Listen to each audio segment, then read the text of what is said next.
I had a dream a few weeks ago. I had a dream that I was going to get in the hot seat, but I was going to have nothing to talk about. It's not entirely the truth now, but I knew I was going to get here anyways, and I was having visions of seeing myself on the screen and everything, so it works. That's taking a little peek into the vortex. And you also did, in your dream, what a lot of people do. They take a peek, and then they kind of freak out a little bit. You could see yourself there, but then your insecurities got in there too. So apparently, you cleared some of those up, because there you were, all bright and shiny. Yeah. I felt bright and shiny. Yep. I felt it. Yep. I knew it. Oh, it's so good. All right, so the core of my question is a big kind of like block that I've been feeling for a while, because I've been listening to you for a while, and I'm just like, I'm so on it, and I so get it, and I'm so with it. But I'm seeing this kind of like discrepancy, because I'm feeling that on one hand, I really know I can focus in the direction of things that I want, and I can see past the place that I am. I can really see the potential of things, but I've seen in myself a tendency to ignore some things that are, and in doing so, try to push them away, which makes them grow. Well, everything you're saying is accurate. In other words, when you try to push anything away, there's no exclusion, so you just make it more. So anytime you try to push something away, you just introduce it in a stronger way into the equation, which causes more resistance. Yes, and it builds and builds and builds. Before you go further, we just want to insert an analogy, an example of something that everyone can relate to rather easily. Picture yourself tuning some electronic device.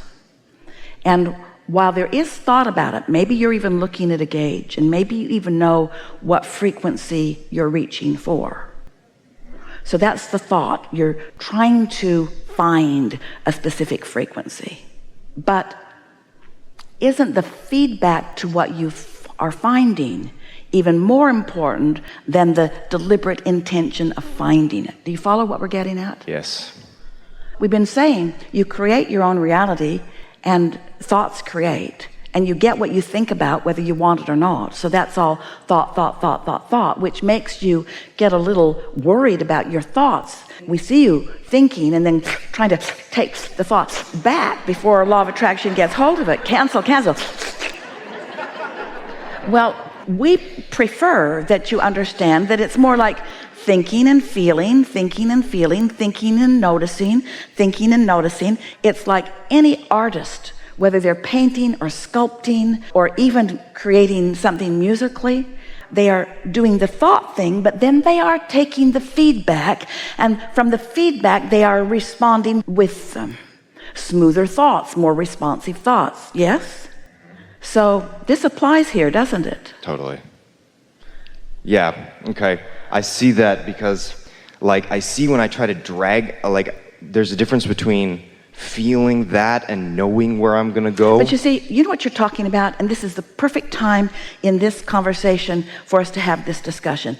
You are talking about what we were just talking about what am I under the influence of when I'm doing the thinking, when I'm taking the action. Because sometimes you're aware that it isn't going the way you want it to, and so then you start trying to figure out what to do to improve it, and you never get good answers then.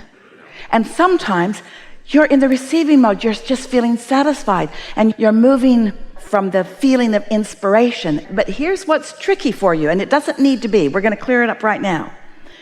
You all really want to practice what the receiving mode from this receiving mode feels like and what the receiving mode from something else feels like. You want to practice what influence you're under. When you feel an emotion, whether it feels good or bad to you, just ask yourself, is this a satisfying feeling or not? And once you figure that out, and that's so easy to do, then if it's a satisfying feeling, then say, I'm in the receiving mode, I think I will proceed. And if it isn't a satisfying feeling, then I'm under the influence of my own doubts, my own fears, my own worries, somebody else's paranoia, somebody else who thinks they know better than me, blah, blah, blah, blah, blah. And the reason that this matters, this is the analogy that we've offered for years and we like it so much. Esther remembers being in San Francisco for the first time and seeing those hills that people were actually driving on. She couldn't get it out of her mind. She couldn't believe that she was going to drive up that hill, and she couldn't believe she was going to drive down that hill. It was unlike anything she ever thought anybody should be driving on. And so we said, imagine being stopped at the top of the hill. You can see the bay way down there, way down there. So take your car out of gear, take the parking brake off, put it in neutral, in other words, get behind it and just bump it and see what happens. Just for fun. See what knocking your car forward a few feet will accomplish. Well, it's pretty clear what would happen. But maybe you come to your senses and you think, whoa, whoa, whoa, whoa, whoa. So before it really gets rolling, you just stand out in front of it and you let it bump you. But it stops. Because there was so little momentum, it took very little to stop it. But you wouldn't want to be down there at the bottom at the bay trying to stop that car right before it went in, because it would take you in with it. So momentum is an obvious conversation, but most people don't think about momentum of thoughts. Thoughts, everything. Law of attraction causes momentum in everything. Because if you hold a thought for as little, we used to say 17 seconds, now we're saying closer to 16 seconds, it's somewhere in there. If you hold a thought for as little as 16, 17 seconds, 16, 17 seconds, some 16, 16 seconds, if you're holding the thought for that long, another thought like it will join it. And if you now hold that thought, another thought like it will join it, until once you get over a little over a minute of that kind of momentum, now there's enough momentum in law of attraction to affect something that you will notice with your physical senses. It doesn't take much. Now, most people think that that's too short of a time. For a while, when we first started talking about that, people were carrying timers around, and we encouraged them to cut that out. They're trying to hold a thought without contradicting it for a little while. The reason that that seems like an inordinately short period of time to most people is because most people do not hold a thought without contradiction for even 16 seconds. You've got this thought but going on because you've been trained to be so objective, so weighing the pros and the cons and the pluses and the minuses, that you don't really very often deliberately get a thought going. Well, that's why we don't want you to train your thoughts. It'll make you crazy. We want you to care about being satisfied, because that's the response to the thought. And just looking for something that feels satisfying, caring about being satisfied, which is the same thing as saying care about being in the receiving mode, which is the same thing as saying care about being in a vibrational equivalent to everything that you want that's in your vortex and your inner being. Oh, there's power in that. One who's connected to all of that is more powerful than millions who are not. There is so much leverage in your own absence of contradicted energy. And yet almost no one is working at that at all. They just sort of bumble through life and take life as it comes. And when something happens that is not satisfying, would you believe they keep talking about it? They keep talking about it. Keep it going. Do you know something could have happened to you 20 years ago? Remember that thing? And it would not be affecting your now vibration at all. It wouldn't even be in the mix if you weren't talking about it 19 years ago and 18 years ago and 17 years ago and 16 years ago and yesterday. And a lot of reason you talk about it is because you're trying to justify something maybe, or maybe you're trying to entertain. But the point that we're making is you keep things that weren't satisfying when they happened active in your vibration, and they continue to not be satisfying, and they continue to pile up on you and be the reason that these new fresh things that you just found don't just flow instantly and easily into your experience. Life is supposed to be fun and fast. Yeah. All right, so now I get all that, and I can feel when you sat down, you said, I have this big, maybe you used the word block. I did, yeah. Let's go right there. Okay, so the block is, when is it advantageous to focus on those unsatisfying things that happened? Never. But that's when. But then how do you move them out of your experience? Because like I said, Can't move anything you're looking at. But it sticks to you like glue. So I know that. So but it's like, it's almost as if part of my awareness is focused on where I want to be, but part of it just does not let go, and it just like... But we're explaining to you what you're doing that doesn't let it go. You can't look forward and behind you at the same time. Pick one. But how do those things, how do they stay active then? Because I do so much looking The forward. reason that it feels not just difficult, but close to impossible, and others are agreeing with you, what we just told you to do doesn't feel possible because law of attraction keeps bringing it to you. So you have to find a way of focusing in a way that law of attraction doesn't bring it to you, which means you've got to deactivate it. Well, Deactivate. When you decide to deactivate something, guess what you do? You activate it. Yes. So how do you deactivate something? By activating something else. Or reboot. Shut it all down. We are recommending a lobotomy. We are recommending a practiced meditation where you quiet your mind. It might take you a week to get so your mind is really quiet. But when you focus on some sound in a room, can you hear something in this room? Fan? Or dripping faucet? Just focus on something that doesn't take much thought, but that does require focus.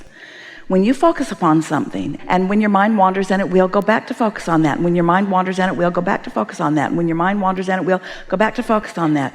Usually within about 15 or 20 minutes, you can find a minute or two of a quieted mind.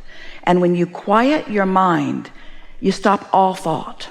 You stop all thought. Now hear this. We have not said this clearly before. Remember those two parts of you that we were talking about? The inner being you and the you here in this physical body? You quiet the you's mind down. The inner being's mind is the only mind that is active. The inner being's mind is focused unequivocally, inextricably, only completely, specifically upon everything that you have become. So when you quiet this for a brief moment in time, you are that. In other words, you just move right there. Your vibration rises. It's like the frequency of your inner being is a magnetic point of attraction, and when you are not offering any opposing vibration, off you go right into vibrational alignment with that. And then you're in sync with the new intention, and that old thing that happened that was active before is not active now. Now, will that one time cause all propensity to think about it to not exist? No, because there's still some momentum. Something's going to happen. You'll hear a song. Somebody will say a word. There are all kinds of triggers in your environment that could potentially take you back there. But if you quiet your mind often enough for a week or two or three or four until you establish a new vibrational relationship with the desire part of this subject rather than the lack of desire part of this subject, now it's easy. And then the conversation that we have, instead of it being, oh, Abraham, I just can't stop thinking about that, the conversation will be, I can't even remember the last time I thought about that. It's like it just goes away. It literally changes your frequency and therefore your perspective and therefore your past, really. It changes your relationship with your past. You're now, there are 15 analogies flooding into Esther's mind simultaneously. Your now moment in time overwrites everything that you've lived before. Now, that feels confusing to you because you think you have memory. You don't have memory. What memory is transmitting and receiving mechanism. In other words, you don't have a storage cabinet, the storing all this stuff. You are transmitting and receiving vibrations and translating them into what you are calling your memory or your knowledge. Sit with that just for a moment. It's really chewy. So, in every moment, everything's being written over. Do you have any computer programs like that override everything that came before? In other words, the now just keeps updating. You make a change and it changes. You know what we're talking about? Maybe not. So, I'll give you another analogy. So, in your now, in alignment with source, your vortex, which contains all that you've evolved to, becomes dominant, and everything is overridden. If you have more debt than you have money, overridden. The money overrides it. If you have a bad relationship and a good one in the vortex, overridden. We're not kidding you. you can stay current with your now vibrational reality.